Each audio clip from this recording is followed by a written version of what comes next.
ये जो बात बार बार की जा रही है, मैं मेरे हिंदू भाइयों बहनों से ये अपील करना चाहूँगा कि अब मैं शहर का एमपी हूँ, ज़िले का एमपी हूँ, आपकी सुरक्षा भी मेरी जिम्मेदारी है। तो किसी को चिंता करने की ज़रूरत नहीं है। जो बार बार है तो ये कह रहे हैं कि अतामी करना तसे तो हे करना नृत्य करना, उनकी जिम्मेदारी भी मेरी ही है और हम किसी तरह से करेंगे। और आपको किसी की भी सुरक्षा करने की ज़रूरत नहीं है। हमारे पास इस देश के अंदर एक सिस्टम है। पुलिस काय के लिए बैठी हुई है? पुलिस यही काम करने के लिए बैठी है। और जब पुलिस को शहर का खासदार कह रहा है कि साहब मेरी पार्टी का भी क्यों ना रहो, मेरा कार्यकर्ता भी क्यों ना रहो, अगर गलत कर रहा है तो गलत कर रहा है। मैंने औरंगाबाद शहर के अंदर पुलिस कमिश्नर साहब को ये बताया है, ये जो गलत धंधे जो चल रहे हैं बेगमपुरा इलाके के अंदर, वहाँ के कांग्रेस का कॉरपोरेटर है तो वहाँ पर क्लब चलाता है, बेगमपुरा पुलिस को है तो हफ्ते देता है, इतना बड़ा ताकतवर बन गया है कि उसको लगता है कि मेरा पुलिस कुछ कर ही नहीं सकती है करके। मैंने मेरे चुन के आने के जिस दिन भड़कल गेट के ऊपर से मैंने भाषण किया, उसी दिन भाषण के अंदर मैंने ये बोला कि गुटखा जब पुलिस वाले बंद नहीं कर रहे थे तो मैंने जाके बंद किया। अगर वो क्लब अगर पुलिस वाले अगर बंद नहीं करेंगे तो मैं खुद जाकर पुलिस का काम अंजाम दूंगा। और वहाँ पर सिर्फ वो क्लब बंद नहीं करवाऊंगा, जब तक वो बेगमपुरे के पीआई सस्पेंड नहीं होते मैं पुलिस स्टेशन के सामने धरना देते बैठूंगा, इंडेफिनेट धरना दूंगा मैं। काँग्रेसचा कार्यकर्ता आहे म्हणून तुम्ही हा रोष व्यक्त करताय असं चित्र सध्या दिसतं आहे आणि काँग्रेसचा आहे आणि निवडणुकीमध्ये तुम्हाला भाजपाने मदत केली। देखिए मैंने जब गुटखा मैंने असं की सगळी पोलिसांवर तुम्ही टाकताय, शेवटी आपली लोकप्रतिनिधी म्हणून जबाबदारी आहे। अगर पुलिस अगर बोल देती है कि नहीं हम नहीं बंद कर सकते हैं तो मैं बंद करने के लिए तैयार हूँ। जैसा गुटखे का जब बंद करने के लिए पुलिस वाले फेल कर हो गए थे तो मैंने खुद ने जाके बंद करा था। और मेरा आपको एक दूसरा सवाल ये है कि साहब हर चीज़ के अंदर है तो आप राजनीति के साथ मत जोड़ के देखिएगा। मैंने जब गुटखे के ऊपर रेड करा तो आपको पता होगा कि एक सेना के लीडर ने बोला ते आपल्या एरियामध्ये का नहीं केलं, ते आमच्या एरियामध्ये कशाला येऊन त्यांनी धाड टाकली। मतलब गुटखे के अंदर भी रंग अगर आप देखेंगे जो गलत है गलत है। और आपको भी बता रहा हूँ मैं, अगर मेरा कोई अगर पार्टी का लीडर, पार्टी का कॉरपोरेटर, कार्यकर्ता अगर कोई गलत काम कर रहा है तो आप मुझे बताइएगा, मैं 200% आपको गारंटी देता हूँ जिस दिन आप मुझे बताएंगे उसी दिन ये करूँगा, मैं उसके ऊपर एक्शन लूँगा करके। तो इसके अंदर कांग्रेस का है या सेना का है या भाजपा का है, गुटखा समाज को खराब कर रहा है, नौजवान पीढ़ी को बर्बाद कर रहा है, मैं उसके ऊपर रेड किया। क्लब के अंदर लोग कैसे कैसे जाकर बैठ रहे हैं, वो आज के दिन ये लॉटरी वाले जो है मुंडे के अंदर मैंने जाके है तो पर्सनली देखा हो, जो हमार लोग हैं वो हमार लोग दिन में रोजी वो करके है तो वहाँ पे पर्दे लगे हुए हैं, पर्दे के पीछे है तो वो लॉटरी का कारोबार चल रहा है। ये सब चीज़ें बंद होनी चाहिए।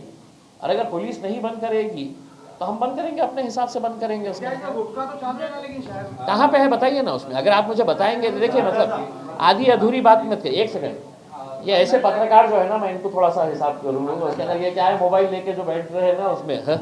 आप बताइए कहाँ पे चल रहा है, बताइए मेरे को, चलिए बताइए मुझे जगह बताइए। नहीं आप पूरे उरे बने, आधे अधूरी बात नहीं करिएगा आप मेरे साथ। आप मेरे साथ आधी अधूरी बताइए, शाहगंज की इस टपरी के ऊपर से आप खरीद के खा रहे हैं करके बताइए मेरे को। आप नहीं चलिए भी अभी बोलिए, इस प्रेस कॉन्फ्रेंस के अंदर बोलिए, मैं अभी इमीडिएट जाके एक्शन लूंगा। मुझे आप बताइएगा कौन सा है। मुझे ये आप अंधाधुंध बातें मत करिएगा, ये चल रहा है वो चल रहा है, जो चल रहा है मुझे बताइए। जिसने मुझे बताया था कि ये जगह के ऊपर है, उस जगह के ऊपर मैंने जाके रेड करा था। आप जनरलाइज अगर बोलेंगे कि उसके अंदर साहब वहाँ पे भी चल रहा है तो वहाँ पे बताइए आप, वरना आप भी उस गुने के अंदर हिस्सेदार है। अगर आप जनरलाइज करके बोलिए मुझे शाहगंज के, रोशन गेट के, गुलमंडी के ये जगह के ऊपर चल रहा है करके आप बताइए, एक नाम बताइए, फिर आगे अपन बात करेंगे। चलिए बताइए, एक सेकंड रुकिए, एक सेकंड रुकिए, बताइए। नहीं बताइए नहीं, आपने सवाल किए हैं मुझसे। आप सवाल करने से पहले है तो ये सोच के सवाल करिएगा कि आप जनरलाइज करके बता रहे हैं करके। आप मुझे अब जब बताइएगा उसके अंदर, वरना आप इस तरह की पत्रकारिता नहीं कर सकते हैं कि औरंगाबाद शहर के अंदर चल रहा है गुटखा करके। आप मुझे अभी बताइएगा कि कहाँ पे चल रहा है। पत्रकार मैं भी था, मैंने भी 23 साल पत्रकारिता निकाली है करके, लेकिन इस तरह के सवाल मैंने नहीं किया है जब तक मेरे हाथ में कुछ पुख्ता नहीं है। आप मुझे बताइएगा कि ये दुकान के ऊपर चल रहा है, ये गोडाउन के अंदर है तो यहाँ पे चल रहा है करके। मेरे से ज़्यादा जानकारी आपको है, लेकिन आप जनरलाइज करके है तो मुझे आधे अधूरे अंदर उसके अंदर ये करेंगे, कल छापेंगे कि इम्तियाज़ जलील के बोलने के ऊपर भी गुटखा चल रहा है।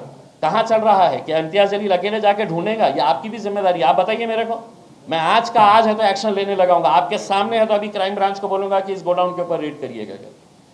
लेकिन ये इस तरह का मतलब अगर आप जनरलाइज करके अगर करेंगे तो मेरे हिसाब से ये गलत तरह तुम्ही आता बोलला की हिंदू मुसलमानाच्या मध्ये तुम्ही हिंदूंनी काय काय स्टेटमेंट केले ते तुम्ही सांगितले, पण मुसलमानांच्या वतीनं पण तशा पद्धतीच्या सगळ्या गोष्टी येतात, तर दोघांमध्ये समन्वय कसं? नहीं, देखिए एक बात मैं आपको बड़ा क्लियर तरीके से बता दूं, हर चीज़ जो गलत हो रही है उसको आप एक पार्टी के साथ जोड़कर देखना, मेरे हिसाब से ये बहुत बड़ा गलत काम किया जा रहा है। बीच में एक वीडियो निकला था एक छोटे से लड़के का जिसने मतलब कुछ बहुत गलत बातें करी थी। साहब उसकी कोई भी है तो उसकी तारीफ नहीं करेगा, कोई भी उसको सपोर्ट नहीं करेगा। मैंने खुद ने जैसे ही वो वीडियो मिला था मैंने खुद ने तो पुलिस कमिश्नर को कॉल करके ये कहा था कि साहब देखिए ये लड़का छोटा है, ये लड़के ने अपने उससे बोला है मुझे ऐसा लगता नहीं है, इसको किसी ने करवाने लगाया है करके, और वो फैक्ट सही साबित हुआ है कि उसको किसने करवाने लगाया था करके। बाद में उसको किसने है तो बुलवा के है तो रिकॉर्ड करवाने लगाया था कि एमआईएम के लोगों ने मेरे को बोले थे एमआईएम का करने का है करके। मैंने क्राइम ब्रांच के ऑफिसर्स को बताया था कि रात में 1 बजे से 3 बजे तक के बीच में रोशन गेट के पास एक बंगले के नीचे किन किन लोगों ने उस लड़के को लेकर गए थे, रिकॉर्ड किए थे, और वो सीसीटीवी आप कैप्चर करिए। वो सीसीटीवी जब लेने के लिए पुलिस वाले गए तो वो जो बंदा था एक्स कॉर्पोरेटर है उस इलाके का, तो उसने है तो दबाव डाला वहाँ के लोगों को कि मतलब ये सीसीटीवी देना नहीं करके। जब वो लोगों ने मेरे पास अप्रोच हुए, मैंने है तो क्राइम ब्रांच के मधुकर सावंत को बोला कि साहब वहाँ से आप सीसीटीवी निकालिए, आपको पता चलेगा। तो एक लड़का कुछ तो भी अनशन बोल रहा है और उसके अंदर पूरे समाज को, पूरे एमआईएम पार्टी को, पूरे मुसलमानों को कटघरे में खड़े कर दिया गया। हर्षवर्धन जाधव मेरा ऑफिस खोलने के लिए एयरपोर्ट के ऊपर लोगों को बुला लिया कि या तुम्ही ऑफिस एयरपोर्टला या आम्ही फोड़ू अपन एमआईएमचं ऑफिस फोड़ू। माहौल इस तरह से। अभी कुछ लड़कों के और 1-2 वीडियोस देखे, साहब वो इंडिविजुअल लेवल के ऊपर देखिए, क्या मैं उसका समर्थन कर रहा हूँ, क्या मेरी पार्टी उसका समर्थन कर रही, क्या वो लोग मेरी पार्टी से जुड़े हुए हैं, मेरा कोई लेना देना नहीं। उस लड़के से मेरा कोई लेना देना नहीं कि वो मेरा पार्टी का कोई कार्यकर्ता, लेकिन किसी ने रिकॉर्ड करवा दिया।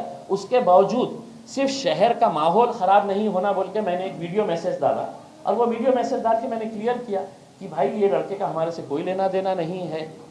अगर आप ये समझ रहे हैं कि छत्रपति शिवाजी महाराज सिर्फ आपके हैं तो आप ये बहुत गलत समझ रहे हैं। शिवाजी महाराज हमारे भी हैं, उतना ही आदर हम उनका करते हैं। अगर कोई एक लड़का कर डाला और आप पूरे शहर के अंदर एक ऐसा माहौल खड़ा कर डालें, पुलिस है, आप जाइए पुलिस के पास जाइए और ये करवाइएगा। जैसा मैंने खुद ने कहा था क्राइम ब्रांच के मधुकर सावंत को भी साथ सीसीटीवी कैप्चर करिएगा, आपको पूरा पता चलेगा। और उनको पता चला कि किसने वो करवाया था। स्मार्ट सिटी बन रहा है,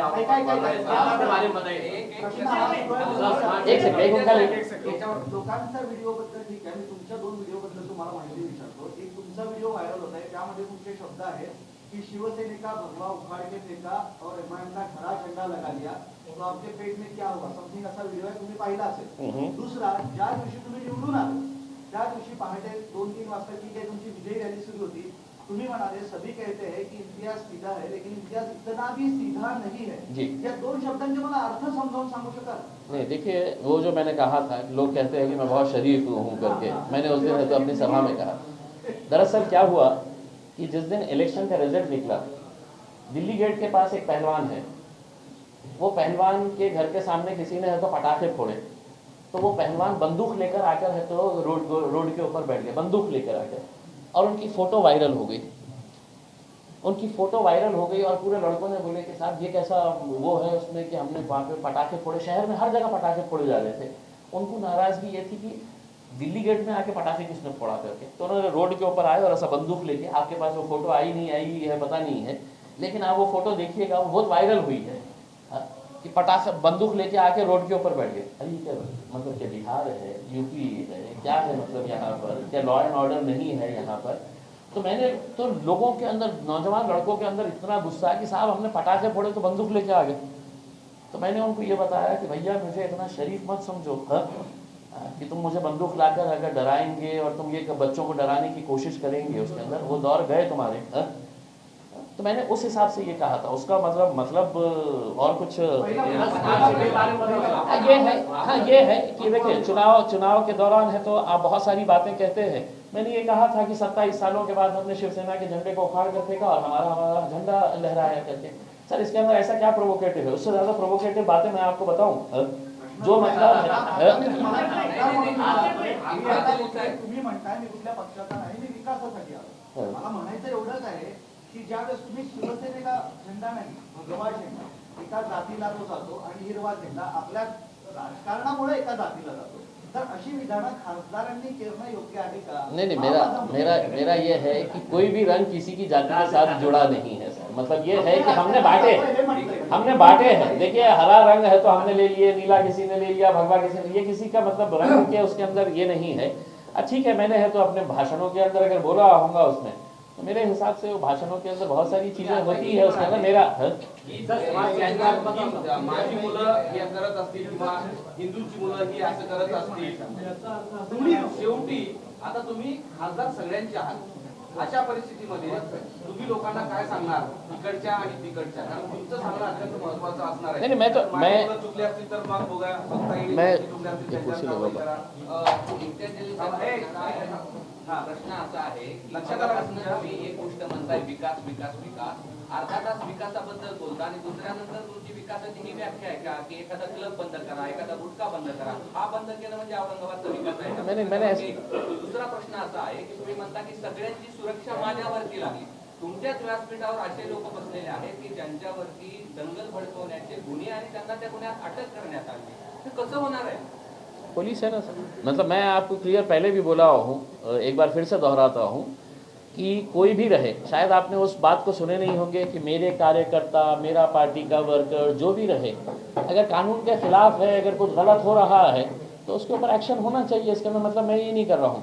विकास का मतलब अगर आप ये समझेंगे कि साहब मैं बहुत बड़ा है तो एक इंडस्ट्री लेके आ रहा हूँ, लेकिन शहर के अंदर साहब ये गंदगी पूरी पनपने दूंगा, तो वो आपकी सोच होगी, मेरी सोच नहीं है. मेरी सोच ये है कि एक तरफ अगर विकास होना चाहिए, अच्छी अच्छी इंडस्ट्री आना चाहिए, इंफ्रास्ट्रक्चर डेवलप होना चाहिए, तो ये शहर की गंदगी भी खत्म होनी चाहिए. ये शहर की गंदगी भी खत्म होनी चाहिए. अगर आप ये समझ रहे हैं कि मैंने है तो इसको अनदेखी करना चाहिए, तो हाँ, मेरे डेवलपमेंट के एजेंडे के अंदर ये भी है कि मैं शहर की गंदगी को ख़त्म करूँगा. ये लॉटरी के धंधे, ये गुटखे के धंधे, ये क्लब्स जो चल रहे हैं, ये भी मैं समझता हूँ कि मेरे डेवलपमेंट के एजेंडे के अंदर ये भी चीज़ें आती है. तुम्ही चंद्रकांत खैरे हे सातत्यानं